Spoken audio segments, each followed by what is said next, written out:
Good morning guys, welcome back my YouTube channel Bharati lecture study. आज हम देखेंगे DNA replication. DNA replication क्या होता है? आपके डीएनए रेप्लिकेशन का क्या मतलब है? डीएनए की बहुत सारी कॉपियां बनाना, कि जिसमें डीएनए की कमी हो जाए, उसमें क्या हो, डीएनए की बहुत सारी कॉपियां बन जाए, उसे आप बोलते हैं डीएनए रेप्लिकेशन। डीएनए रेप्लिकेशन में आपको ये बताना है कि कई चरणों में पूरा होता है। आपके पहला आपको बताना है इसमें कि जो डीएनए रेप्लिकेशन है वो कैसा होता है? सेमी कंजर्वेटिव होता है। सेमी कंजर्वेटिव का मतलब ये अर्ध संरक्षी पाया जाता है। अर्ध संरक्षी का मतलब ये आपके दो पार्ट से मिलकर बना होता है। जैसे कई बार आपका डीएनए जो होता है उसमें क्या होता है, एक श्रृंखला डीएनए आपको मैंने बताया था कि क्या होता है, डबल हेलिकल स्ट्रक्चर होती है या डबल स्ट्रैंडेड हेलिकल स्ट्रक्चर है आपकी, यानी कि दो स्ट्रैंड्स पाए जाते हैं। इस प्रकार से दो प्रकार के स्ट्रैंड्स पाए जाते हैं। पहला स्ट्रैंड आप और दूसरा स्ट्रैंड इस प्रकार से, जिसे आप क्या बोलते हैं, 5 प्राइम टू 3 प्राइम और 3 प्राइम टू 5 प्राइम नाम देते हैं। अब इसमें जब आपके रेप्लिकेशन होगा तो सेमी कंजर्वेटिव में क्या होता है कि एक स्ट्रैंड तो क्या होता है, आपके नया बनता है और एक स्ट्रैंड क्या करता है, आपके पुराना स्ट्रैंड बना रहता है। तो आपका वही आपका क्या कहलाता है, सेमी कंजर्वेटिव। अब कंजर्वेटिव में क्या होगा कि इसमें जो डीएनए की लड़ियां होती हैं वो क्या नहीं होती हैं, अलग नहीं होती हैं, और अलग नहीं होने पर वह नए डीएनए का निर्माण करती है। इस प्रकार से देखिए ये डीएनए के स्ट्रैंड अलग नहीं हो रहे हैं और नए डीएनए का संश्लेषण कर रहे हैं। अब डिस्पर्सिव में क्या है कि ये खंडों में टूटता है। जो आपका डीएनए स्ट्रैंड है, ये आपके डीएनए स्ट्रैंड्स है, ये क्या है आपके इस प्रकार से खंडों में टूट रहे हैं। एक खंडों में टूटने पर आपके एक स्ट्रैंड तो क्या होता है, नया बनता है, और एक स्ट्रैंड क्या होता है, आपका पुराना स्ट्रैंड बनता है। तो जिसे आप क्या बोल सकते हैं, नए स्ट्रैंड को तो न्यू स्ट्रैंड बोलेंगे और पुराने स्ट्रैंड को आप क्या बोलेंगे, पैतृक स्ट्रैंड कह सकते हैं।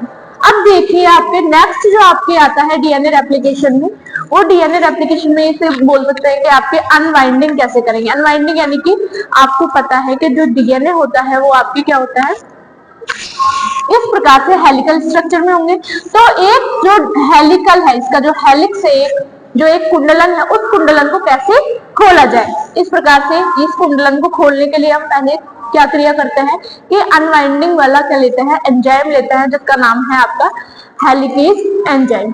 जो आपका अनवाइंडिंग डीएनए हेलिकेज एंजाइम है, या फिर आप इसे बोल सकते हैं कि हाँ, इस प्रकार से जैसे आपका मैंने ये कुंडलन ले लिया है, डीएनए का एक कुंडलन ले लिया है, तो इस कुंडलन से लेके इस कुंडलन तक एक निश्चित पॉइंट मैंने क्या कर लिया है, निश्चित कर लिया है कि एक इनिशिएशन पॉइंट यानी कि प्रारंभिक बिंदु निश्चित कर लिया कि यहाँ से लेके यहाँ तक क्या होगा, आपका रेप्लिकेशन पाया जाएगा, या फिर यहाँ से रेप्लिकेशन स्टार्ट होगा और यहाँ तक खत्म होने के चांसेस रहते हैं। तो इसे बोलते हैं आप इनिशिएशन पॉइंट यानी कि प्रारंभिक बिंदु। और आपके इस हेलिकल को खोलने के लिए यानी कि इस वाली कुंडलन को खोलने के लिए एक एंजाइम काम में लिया जाता है। उस एंजाइम को आप क्या बोलते हैं, डीएनए हेलिकेज एंजाइम। ये डीएनए हेलिकेज एंजाइम जो होता है आपके, ये इस कुंडलन को खोलेगा और इस कुंडलन को खोलने के बाद एक संरचना किस प्रकार से बनेगी, आपकी इस प्रकार से संरचना बनती है, जिसे आप क्या बोलते हैं, रेप्लिकेशन फॉर्क भी कहते हैं। क्यों? क्योंकि इसकी संरचना किस प्रकार से दिखाई देती है, आपके फॉर्क के समान दिखाई देती है।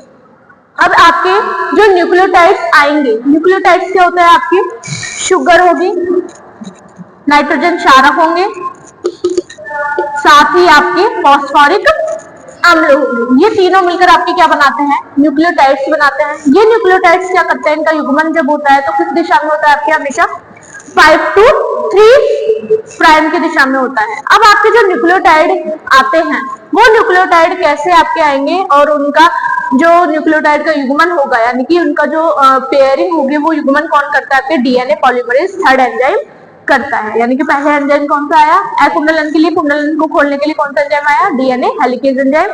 फिर आपका कौन सा एंजाइम आया, युग्मन के लिए यानी कि न्यूक्लियोटाइड को जोड़ने के लिए कौन सा एंजाइम आया, आपके डीएनए पॉलीमरेज थर्ड एंजाइम। अब इसे पुनः कुंडलन को रोकने के लिए, पुनः कुंडलन यानी कि दोबारा ये आपका डीएनए क्या नहीं हो, कुंडलित नहीं हो, कुंडलित यानी कि सर्पिलाकार संरचना में ना बने, इसके लिए कौन सा है, आपका प्रोटीन लिया जाता है, हेलिक्स डिस्टेबलाइजिंग प्रोटीन को काम में लिया जाता है, जिससे ये आपके हेलिकल जो बनते हैं, ये हेलिकल नहीं बनते हैं।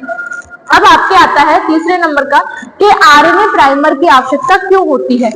हमने इस प्रकार की संरचना देखी कि ये आपकी रेप्लिकेशन फॉर्क की संरचना बना लेता है। अब यहाँ पर आकर क्या, जब आपके स्ट्रैंड्स नए स्ट्रैंड्स बनते हैं तो इस नए स्ट्रैंड पे आकर क्या जुड़ जाता है आपकी आरएनए प्राइमर आकर जुड़ जाते हैं। आरएनए प्राइमर कैसे बनते हैं आपके, कि आरएनए के छोटे टुकड़े बनते हैं, छोटे छोटे टुकड़ों में ये विखंडित होता है, इसे ही आप क्या बोलते हैं, आरएनए प्राइमर। इस प्रकार से छोटे छोटे खंडों में क्या हो जाता है, विखंडित हो जाता है और इसी को ही आप क्या बोलेंगे, आरएनए प्राइमर। ये आरएनए प्राइमर जो होते हैं वो आपके क्या करते हैं, आरएनए प्राइमर किसकी सहायता से जुड़ते हैं, आपके आरएनए डीएनए पॉलीमरेज थर्ड या फिर आपके आरएनए प्राइमर जो होते हैं वो किसकी सहायता से जुड़ेंगे, आरएनए प्राइमेज एंजाइम की सहायता से जुड़ते हैं या फिर आरएनए पॉलीमरेज एंजाइम की सहायता से जुड़ेंगे। अब देखिए आपके नेक्स्ट जो आपके आरएनए प्राइमर जुड़ गए, जुड़ने के बाद आपके क्या हो गया, स्ट्रैंड बन गए। अब आरएनए प्राइमर को हटाने के लिए, आरएनए प्राइमर को क्या करेंगे, अब हटाएंगे। अब हटाने के लिए कौन सा एंजाइम काम में लिया जाएगा, आपके डीएनए पॉलीमरेज फर्स्ट एंजाइम को काम में लिया जाता है। पहली बात तो ये कि अकुंडलन के लिए कौन सा एंजाइम लिया जाएगा, DNA helicase first, DNA helicase enzyme लिया जाएगा।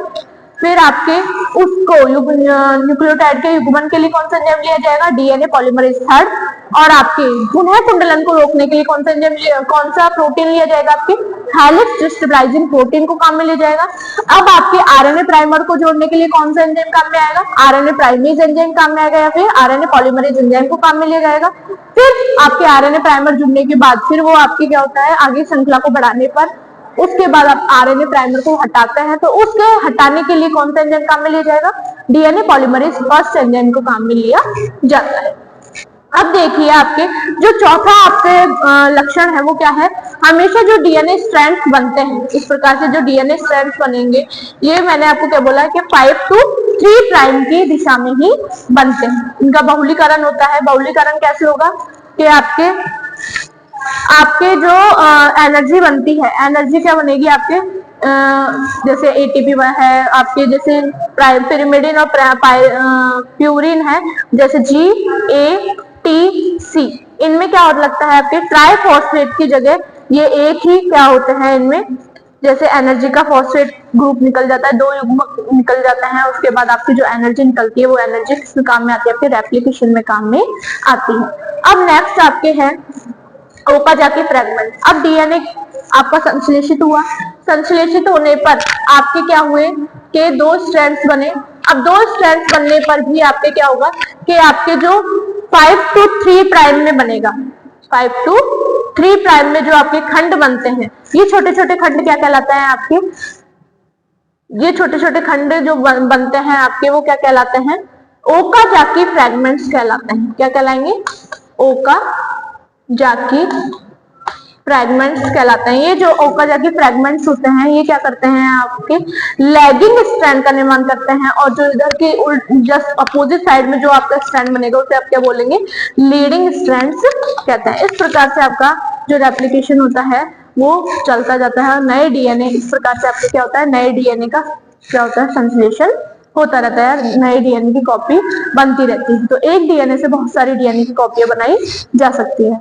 Thank you so much guys. अगर आपको क्लास पसंद आई हो तो लाइक करें, शेयर करें, सब्सक्राइब करें।